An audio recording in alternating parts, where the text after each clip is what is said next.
Hito ba talaga to? Opo, yan. Eh, sa sobrang laki parang hita ano eh.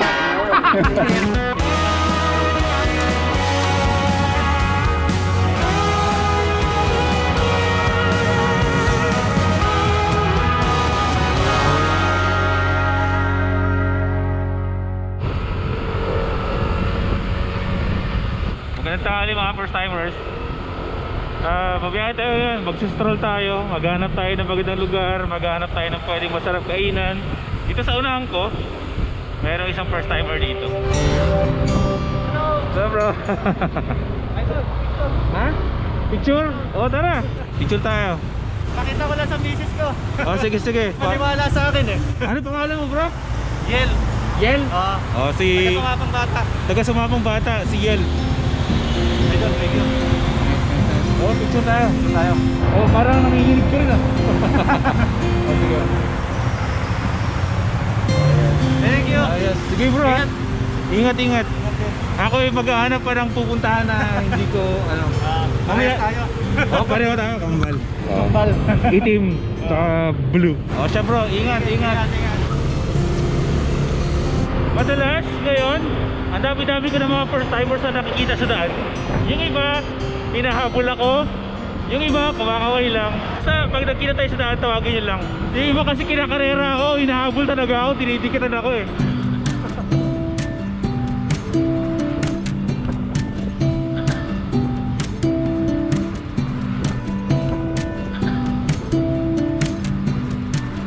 Hanap-hanap lang muna tayo na pwede nating tambay na malilim somewhere dito para may gusto lang akong puntahan bago tayo maghanap ng destination talaga natin.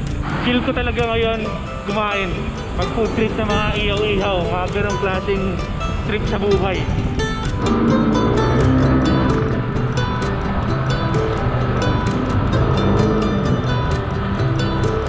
Ito, papasok na to ng NLEX, papuntang Pampanga, Tarlac, Pangasinan.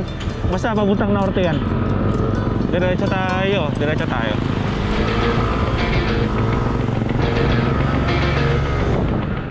When I think of every time you let me down, I start to lose control. A lot of weakness. I never told you I was meant.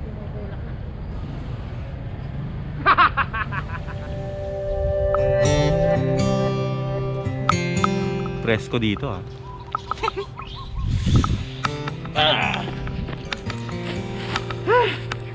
Good morning mga first timers. Anong first time ang meron sa inyo ngayon? Kung hindi ako nagkakamali, kasi hindi naman ako talaga masyadong kabisado yung Bulacan, pero parang nasa Plaridel, Bulacan tayo mga first timers. At yan, wala pa, hindi ko pa alam kung saan tayo pupunta ngayon. Maghahanap-hanap tayo, mag-iikot-ikot tayo, mahaba-haba yung time natin. At least meron ako 3 hours para mag-ikot-ikot dito sa Bulacan. Maghanap tayo ng magagandang lugar na pwede natin puntahan, kung saan hindi lang ako yung mag-enjoy, pati kayo mag-enjoy. Alas 12:20 ng tanghali mga first timers, nasa ilalim tayo ng puno. Andyan yung Kalabaw, Anuang in Bisaya, Watson's na mall, and si Madonna andun. Rock and roll na naman to. Rock and roll, solo flight.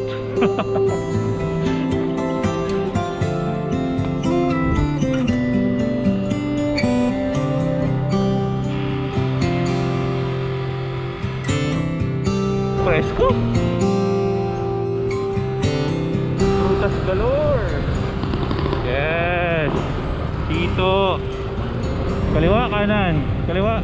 Kaliwa. Hindi ko sure kung part pa rin ba ng Plaridel to mga first timers, pero itong street na to, ito yung street na napakadaming binibentang prutas, iba't ibang klase na prutas like mangga, pineapple. Sinabi ko na nga, iba't ibang klase prutas. Buko juice, madami. Kumbaga, isang street siya na puro pagkain, puro inumin, mga ganun. So, suyurin natin ito, highway na to. Itong tinatawag na bypass mga first timers. Maghahanap tayo ng pwede pag-food tripan dito at magandang lugar na pwede natin hintungan. Okay? Enjoy mga first timers! Enjoy!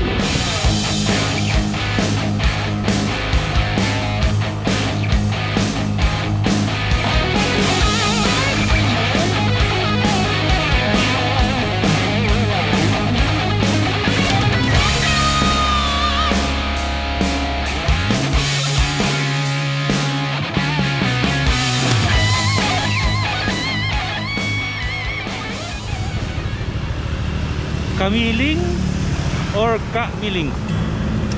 Ate, bukas na kayo? Problema, hindi ako masyadong fan ng kambing. Siguro, ang gagawin natin, total maaga pa rin naman, mag-ikot-ikot muna tayo somewhere doon, and then balik tayo mamaya dito para dito tayo mag-lunch, no? Ano sa tingin nyo?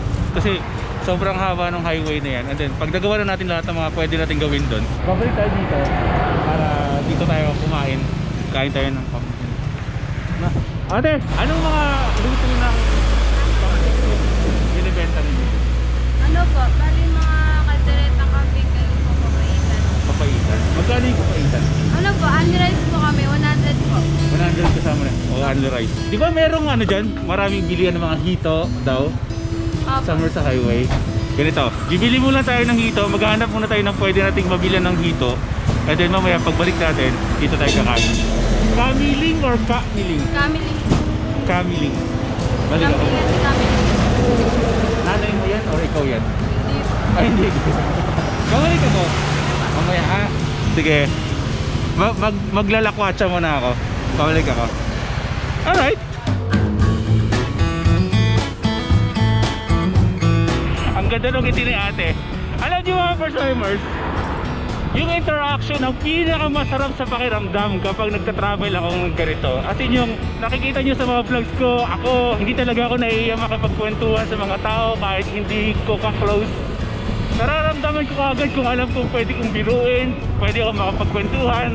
Nararamdaman ko kaagad sa kanila yan mga first timers. Kaya sobrang sarap ng may mga taong bigla-bigla ko na nakakausap, bigla ko na nagiging kaibigan, and in the future, kapag bumalik ako sa isang lugar, panigurado, meron na akong bagong kaibigan. Di ba? Sarap, di ba?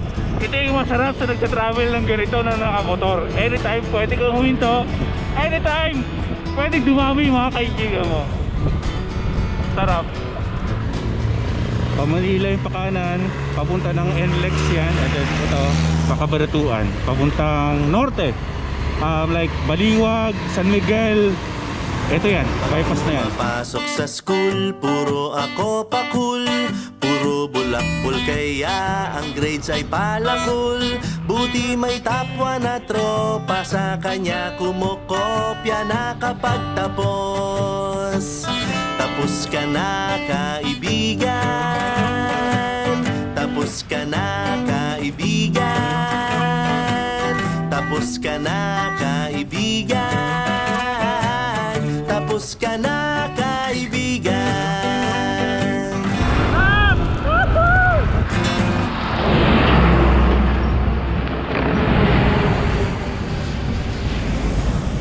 Paragasa ka more! Oh yeah! Alam nyo, yung mga kabundukan na yun, mga first timers, doon na yung San Miguel, Bulacan, Cabanatuan. Kapag dinadiretso mo yan, andun yung Aurora Baler, which is napuntahan na namin dati. Imagine, nakatongtong ka dito, no? Daan lang kayo, daan lang kayo. Alam mo mga first timers, tuwa ako kasi nakakamiss talaga bumiyahe ng ganito. Kanina pa ako naman problema ako, sila ako bibili ng hito. Kasi nga dahil iniisip ko rin niya sobrang ingay ng mga sasakyan, baka wala na kayo marinig sa mga pinagsasabi ko. Pero babalik ako kasi medyo nasa dulo na ako. Hanap tayo ng pwede nating hintuan kung saan tayo bibili ng hito at pwede tayong tumambay at makapagkwentuhan. Ang goal sa bawat biyahe natin is hindi lang para mag-enjoy, para kumonect tayo sa kwento ng buhay ng iba. Kaya yun ang hanapin natin. Maraming pwedeng pagbilan ng hito dito, pero maliban sa hito, meron pa tayong gustong mangyari. Balik tayo, hanap tayo. Yun pa, rock and roll ako ngayon ah.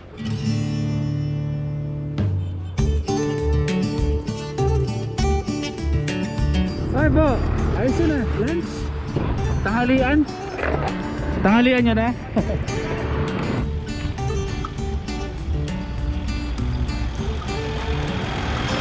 Dito na tayo. Kumakain lang si kuya, kaya alam muna natin siya kumain bago na tayo bentahan ng hito. Uuwi ako ng hito sa bahay. Safe naman na siguro tanggalin ko muna. Double kasi ito eh. Yun o, tanggalin ko muna. Ayos ba? Motomart Davao yan mga customers. Tatay, kamusta? Ito, okay lang kayo nagtitinda ng hito. Grabe naman yan, ang laki. Oh my gosh. Hito ba talaga to? Opo, yan. Eh, sa sobrang laki parang hita ano eh. Kasi African hito kasi yan, kaya Oh. yan, lumalaki yan. African hito. Ito yung kapag naalagaan ng gusto, yung gabinti na yung laki. Oo, yan, yan. African hito. So imported siya? Or from in-import at dito na inalagaan? Opo, pinapanak na lang nito yan. Kumbaga cultured na. Oo, cultured na Ah, dito. cultured na. Yeah, alam ko. Kasi gano'n kasi sa Aklan, yung mga kamag-anak namin may connection sa agriculture, sa pag-aalaga ng mga isda, mga palaisdaan, mga ganun. Kaya kahit pa paano merong idea. Magkano po ang kilo nito, tatay? Ah, tatay, kuya pala. Baka tatay naman ako. Ako nga yung tatay yata dito eh. Ilan taong ka na ba, kuya? 45 na po. Oh. Pareho lang ha. Magkaedad lang tayo ah. Joke lang. Magkano ang kilo? Ano, 120 po hanggang 100. 1 kilo. Eh, sa 1 kilo niyan, Dalawa. 2. Itong sumalok para Oo. may ano mo sa mo. Makikita mo sila. Tatalo na yung mga isa. Ayan. Oo nga no. Tatluhan yung ganyan. Oh, ito, ano to eh. Grabe kuya. Grabe to, kalaki nito. Ayan, yan. 1 kilo to? Ayan. Oo nga no, eh may balde, kasama yung balde. Nakasiyo yan. Hindi, joke lang. Oo, nasa 1 kilo no? Kukuha ko ng isang malaki niyan kuya. Tsaka bigyan mo rin ako ng 1 kilo na Maliliit. maliliit dyan. Yung totoong presyo nyo na lang po, wag yun na akong bigyan tawad kasi naghahanap buhay kayo. Ano? Ito na ba talaga ang hanap buhay nyo talaga? Kasi may trabaho ko eh. Pero ano nag-decide sa'yo na ito na yung maging trabaho mo? Ano nag-lockdown. Trabaho din, nagpapanog din ako niyan ito. Ah, nag-aalaga ka? Pang-aquarium, nagpapanog din ako. Dito, in aquarium? Hindi, yung hito at saka yung pang-aquarium na isda. Ay, oo nga. Ano ba Bali, yan? ano ko, Sumasama ko talaga. technician ako sa tropical fish. Ah, Kumbaga, technician nagpapanog din ka. ako sa mga, ano, yung mga pang-aquarium, ganyan. Oo. Yun kasi ang business ng amo ko eh, sa bultura eh. Hindi ako makapunta-punta dahil maraming... Oo. Nakasarado yung nakaharang. Pero okay na ba? Sapat na ba sa'yo dito? Kung pagtuloy-tuloy ito, okay ka? Tsaka sa'yo, ito yung boss. Yan, Diba? sarili mo. Sarili, di ba? Oo, sarili. Oh, yun. Yun yung panalo doon, kuya. Wala kang boss, ikaw lang yung boss. Ako. O baka naman, under ka ni boss mo. Hindi naman. O sige kuya, 2 kilo. 2 kilo. Uy, kayo ha, walang masama sa tumawad. Pero wag lang sobra-sobrang tumawad kasi syempre namumuhunan yung mga yan at naghahanap buhay din naman yan. Kumbaga nga, supportahan natin yung mga lokal na mga naghahanap buhay, wag niyong baratin. After dito, food trip tayo ng kambing. Dapat si ate nakagilid dito. Nanay, salamat po bro. Manood ka. Hito, wala na, patay na yan pag uwi natin. Hindi na makakahinga yan. Salamat! Kain na tayo. The best feeling ever. Ay, kasarap-sarap po yan eh. Kain na tayo mga first timers. Kain na tayo. Sarap.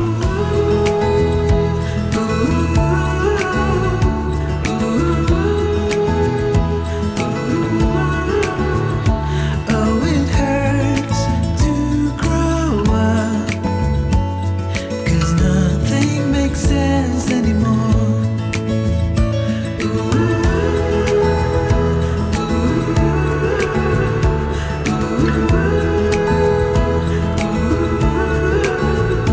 Oh, it hurts to grow up.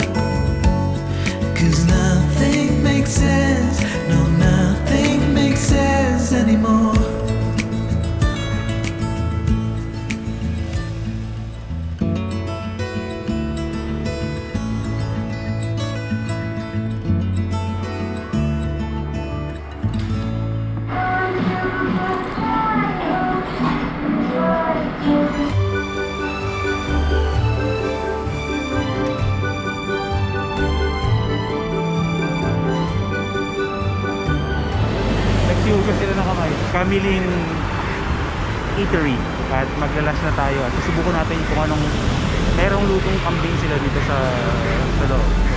Yung mga sakay sa mga malalaking truck, ito yung mga hinihitungan nila para nandyan ka na ulit. Kanina pa kita inaantay eh. Ano yan ito? Sabaw po ng bulalo po. Bulalo ito? Opo. Bulalong kambing din yun? Baka po. Hindi ka sure? Opo, bulalong ano po. Bulalong baka. Hindi po kami nagpubulalo ng kambing. Ah, okay. Baka kambing. Ito naman ay papaitan. Opo. Parang gusto ko ng papaitan. Papaitan na lang ako. Sige po. Eh paano pag hindi naubos to? Okay lang po. Babayaran ko? Ah, sige. Ah, ililipat ko lang kung ano lang kaya kong kainin, no? Sige. RC ko. Social distancing is a must. Malayo ko sa kanila. Itong papaitan, mukhang legit papaitan kambing na kambing papaitan. Halagang 100 pesos lang. At mukhang mapait talaga siya. Tignan niyo yung kanin, mga kasal. Paano kung ubusin yan? It's legit.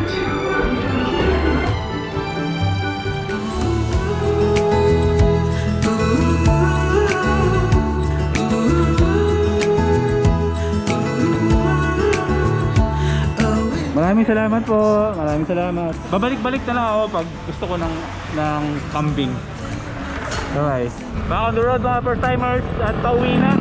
Sobrang nag-enjoy ako mga first timers. Sa totoo lang, sobrang enjoy ng araw na to. Hindi ko in-expect na ganito ka magiging super positive para sa akin yung araw na to. Biglang gala, biglang walang plano. Actually kaninang umaga, halos wala akong lakas, wala akong motivation para umalis. Uwi tayong masaya. Ito yung goal mga first timers, na yung saya na nakukuha ko sa labas every time na bumabiyahe ako. Yun yung maitawid ko sa inyo habang pinapanood niyo yung vlog na ito mga first timers. Okay na, kumain na tayo ng kambing.